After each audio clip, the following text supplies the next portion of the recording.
गीला जा रहा है। हाय मेरा नाम है मंचली। अच्छे अच्छे बुढ़े के दिल में होती है खलबली। कोई मैं आगे चली।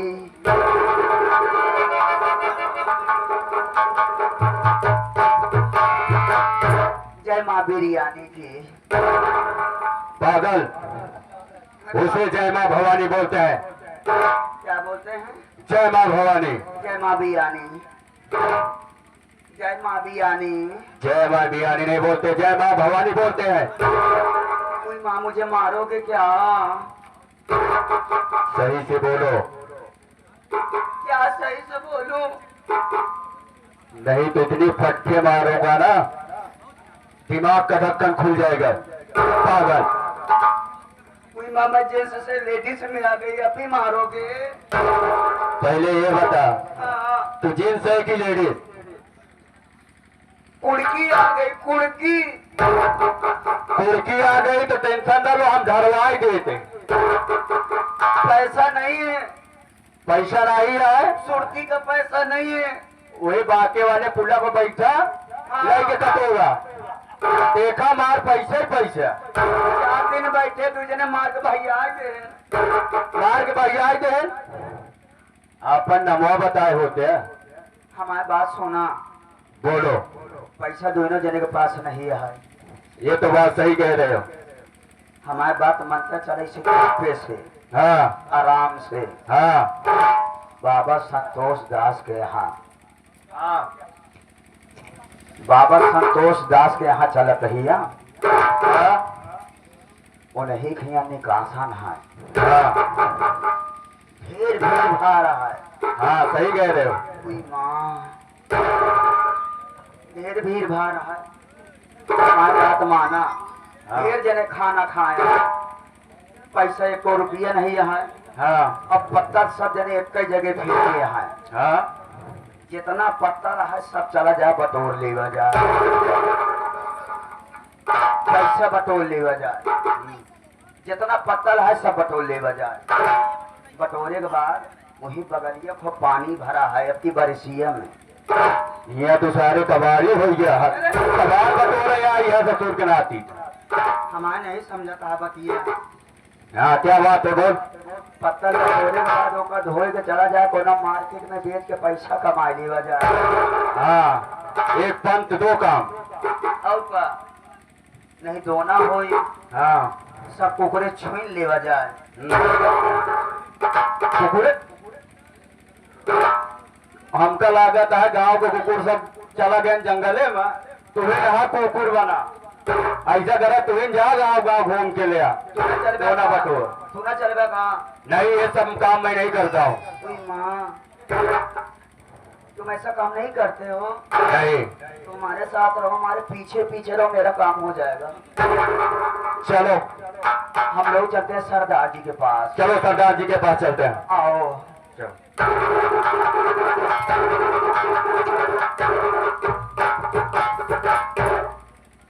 सरदार जी, जय माँ भवानी की।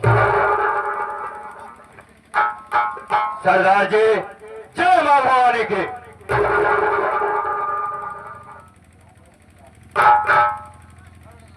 शेरा, बोलो। जब भी हम लोग सरदार जी के पास आते थे, हाँ हरदम सरदार जी खुशहाल रहते थे। हाँ, अक्सर मैं भी जब जाता था और बाहर से जब गोला बारूद लेके आता था, मैं भी सरदार जी को देखता था तो खुशहाल और चेहरे पे मुस्कान। लेकिन कभी कदार हरदम ऐसे उदास ही बैठे रहते हैं। चलो ठीक है, मेरा दिल धक धक करता है। चलो ठीक है। ऐसा करती हूँ कि आज मैं सरदार जी से सारी बातें पूछ लेती हूँ हाँ ठीक है, कि आखिर ये उदासी का कारण क्या है। ठीक है, चलो। जब तक ये सरदार जी बताएंगे नहीं, तब तक हम लोग पैर नहीं छोड़ेंगे। चलो चलो सरदार जी के पास चलते आओ।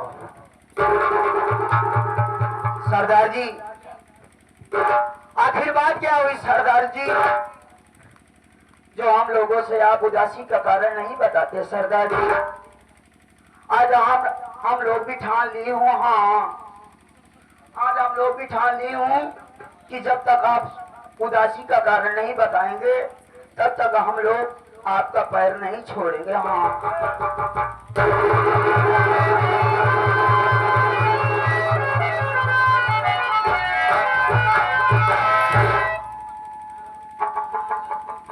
शेरा सिंह और मंचली, तुम लोग मेरे उदासी का कारण जानना चाहते हो जी हाँ। कि आखिर बात क्या है जो मैं इतना उदास हूँ और मेरे आंखों से आंसू बह रहे हैं। क्यों? लेकिन लेकिन मैं ये सोच रहा हूँ कि तुम लोग मेरे उदासी का कारण न जानो तो ज्यादा अच्छा होगा, क्योंकि हो सकता है कि मेरे उदासी का कारण जानने के बाद तुम लोगों को पैरों तले से ये मिट्टी न खिसक जाए।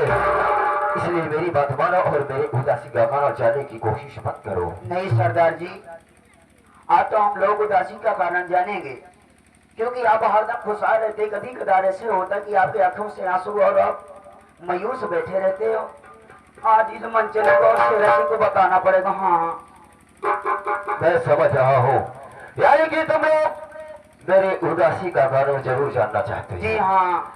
ठीक है, मैं अपने उदासी का कारण तुम लोगों को बताता हूँ, लेकिन ये समझ लो कि उदासी का कारण सुनने से पहले तुम लोगों को अपने कलेजे पर पत्थर रखना होगा।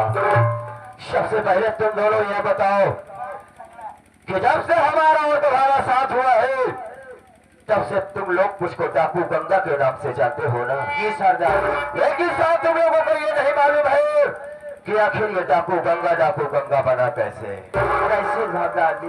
मैं बता रहा हूँ। एक बात मेरी सुन लो, मैं कोई जन्म से चोर या डाकू नहीं था। मैं कोई जन्म से चोर और डाकू नहीं था। मेरा भी एक हंसता खेलता परिवार था। मैं कहीं और नहीं, इसी धारा नगरी गांव का रहने वाला था। इसी धारा नगरी गांव का रहने वाला था। मेरे परिवार में 5 सदस्य थे, जिसमें से मेरे पिताजी, जिनका नाम श्रीमान गोपी किसान हुआ करता था। मेरे पिताजी का नाम श्रीमान गोपी किसान, माता देवी, जिनका नाम श्रीमती सुशीला देवी था। दोनों के बीच में 3 बच्चे थे, जिसमें से सबसे बड़ा मैं, जो कि मेरा नाम हीरा, और मुझसे छोटा एक मेरा भाई था जिसका नाम मोती, और उससे भी छोटी एक बहन थी जिसका नाम सपना था। शेरा सिंह, एक दिन की बात है कि मेरे पिताजी मेरे गांव के जमींदार बाबू बादल सिंह के यहाँ खेती किसानी का काम करते थे। खेती किसानी का काम करते थे। अचानक मेरे पिताजी की तबीयत खराब हो गई और दवा के लिए मेरे पिताजी उस जमींदार बादल सिंह यहाँ से 500 रुपए कर्ज लाए थे। 500 रुपए कर्ज लाए, फिर भी तबीयत अच्छी नहीं हुई और इसी वजह से वो काम पर ना जा सके। एक दिन की बात है कि वो बादल सिंह मेरे दरवाजे पर आता है। बादल सिंह मेरे दरवाजे पर आता है और मेरे पिताजी से अपना पैसा मांगने लगता है। मेरे पिताजी बोलते हैं कि जमींदार साहब, अभी मेरी तबीयत ठीक नहीं है, कुछ दिन का मौका मुझको और दे दीजिए। मेरी तबीयत ठीक हो जाएगी तो मैं आपका भाई भाई का हिसाब कर दूंगा।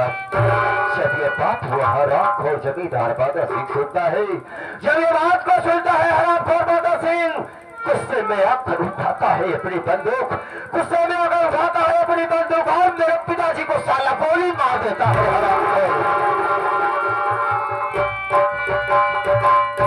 मेरे पिताजी को गोली मार देता है। जिस समय वह हरामखोर मेरे पिताजी को गोली मारा उस समय मेरी माँ गाँव में भिक्षा मांगने गई होती है। जब ये गोली की आवाज सुनती है तो भागे भागे घर पर आती है और क्या देखती है कि मेरे पिताजी जमीन पर तड़फड़ा रहे हैं। थोड़े से लगभग मेरे पिताजी जमीन पर तड़फड़ा रहे और दूसरे तक वो हरामखोर बादल सिंह ठहाके मारकर हंस रहा था। ये सब देखकर मेरी माँ सारी बातों को समझ गई, सारी बात को समझ गई, गाँव पर गई, जमींदार के पैरों पर गिर पाई और बोली कि जमींदार साहब आपने ये क्या किया? आपने तो मेरी मांग सुनी कर दी, अरे मेरी मुसीबत सारी दुनिया ही वीरान कर दी। वो हरामखोर निर्दयी बादल सिंह मेरी माँ की एक बात को नहीं सुना और ऐसा ठोकर मारता है मेरी माँ को कि मेरी माँ जाता है की बात से टकराकर जमीन पर गिर जाती है। उसके बाद वो हरामखोर बादल सिंह अपने जेब से लाइटर को निकालता है, अपने जेब से लाइटर को निकालता है और मेरी झोपड़ी में आग लगा देता है। आग लगाने के बाद मेरे माता और पिता को उठाता है, उसकी जलती हुई आग में फेंक देता है। इतना ही नहीं शेरा सिंह, मैं अपने भाई बहनों में बड़ा था, ये सब देखकर मुझे बर्दाश्त नहीं हुआ, मुझसे बर्दाश्त नहीं हुआ तो उतर गया जमींदार के गिरबान पर अपने हाथ को डाल दिया। वो साला देखता है कि छोटा सा लड़का मेरे गिरबान पर हाथ को डाल दिया। हरामखोर अपने बंदूक के बल से मेरे सिर पर वार कर देता है और मैं जमीन पर गिर जाता हूँ, बेहोश हो जाता हूँ। उसके बाद मुझको कुछ नहीं मालूम कि मैं कहाँ हूँ, किस हालत में हूँ। जब होश आता है तो मैं क्या देखता हूँ कि मैं चप्पल घाटी में डाकुओं के क्यों में मौजूद हूँ। मैंने सरदार जी से पूछा कि सरदार जी आखिर मैं यहाँ पर कैसे आ पहुंचा? सरदार जी बोले कि तुमको सारी बातें बताओगे, लेकिन ये बताओ कि तुम्हारे साथ ऐसा कौन किया, ऐसा कैसे हो गया? तुम मुझको भी होशी के हालत में पहाड़ी के नीचे मिले। मैंने पूरी आप बीती अपनी कहानी अपने सरदार जी को बताया। सरदार जी बोले कि बेटा तू अपने घर जाना चाहता है ना? बेटा हीरा, अगर तू अपने घर जाना चाहता है तो मैं तुझको मेरे घर पहुंचा दूंगा, लेकिन सबसे पहले ये बता कि इस हालत में घर जाएगा तो क्या अपने माता पिता का बदला ले पाएगा? मैंने सोचा कि सरदार जी तो ठीक कह रहे हैं। मैं बोला कि सरदार जी आखिर इसके लिए मुझको क्या करना होगा? सरदार जी बोले कि बेटा अगर तुझको अपने अपमानों का बदला लेना है तो मेरे बताए हुए रास्ते पर चलना होगा, मेरे बताए हुए रास्ते पर चलना होगा। और आज से ये समझ ले कि मर गया हीरा, आज से समझ लो कि मर गया हीरा और आज से न पैदा हो गया डाकू गंगास, डाकू गंगास, डाकू गंगास। शेरा सिंह यही है मेरी कहानी। अब मेरे पास ज्यादा वार्तालाप, ज्यादा बात करने का टाइम नहीं है। इस वक्त हम लोगों को उस हरामखोर बादल सिंह के पास चलना होगा। क्या नाम बताया सरदार जी? बादल सिंह नाम है उसका। बादल सिंह। अबे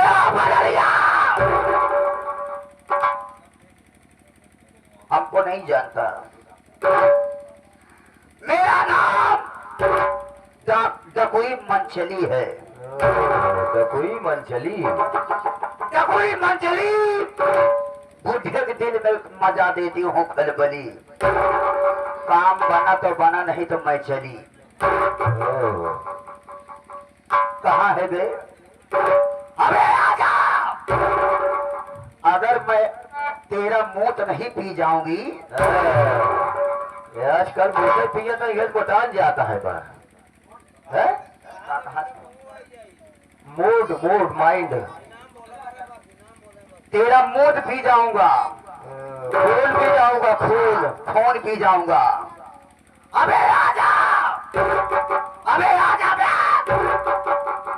जवन मार मारब, जवन मार मारब, जवन मलपन मारब, सारे तो हाथ तमाचा लाल हो जाई।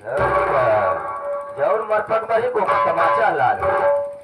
इतना जूता मारब, इतना जूता मारब, सारे तोहरे बारे में को मोल न रही जाई। मोड़ में बार की बारे मोड़, मोड़ में बार बोलते हैं उसको। यार जो चीज नहीं यार बिचवा बताई देवा करा ना। सरदार जी बोलो, आप हमको मौका दो, क्या मौका चाहिए तुझे? एक बार मौका दो। बोल। ये तो कोई मचली हाँ, उसके दिल में मचा देगी खलबली। अच्छा। लेकिन सबसे पहले मैं तुझसे कुछ पूछना चाहता हूँ। क्या? ये बता कि डकुई मंचली तेरा नाम कौन रख दिया? तेरा यही नाम है कि कोई और नाम है? इसके पहले मेरा नाम था डाकू मोतीलाल। डाकू मोतीलाल? डाकू मोतीलाल। इसका मतलब क्या है? नाम तेरा मोतीलाल कैसे पड़ गया? बचपन में जब छोटा सा था ना, हाँ। मैं बहुत ज्यादा मूतता था। कौन साले रहा? इतना मूतता था कि मेरी माँ कभी कदार मेरे पेशाब से चरी सींच लेती थी। समर से भी सारे बोर लगवाए। चलो सरदार जी, चलो चलते हैं, लेकिन कैसे चलते हैं?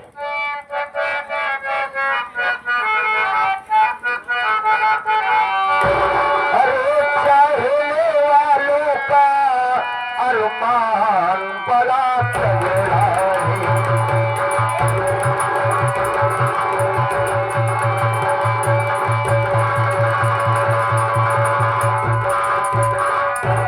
तो चाहने वालों का अरमान बड़ा तगड़ा है।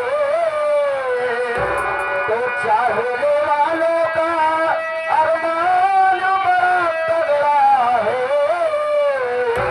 अरे दिल ये नाजुक है, अरे दिल ये नाजुक है, मगर ध्यान बड़ा तगड़ा है।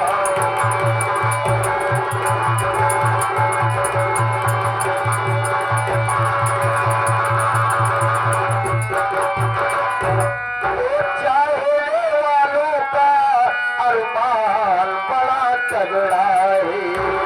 दिल ये नाजुक है, मगर ध्यान बड़ा तगड़ा है। तो सिर्फ यही नहीं, अरे मैदान बड़ा तगड़ा है। तो सिर्फ यही नहीं, अरे मैदान बड़ा तगड़ा है। अरे आज मैदान में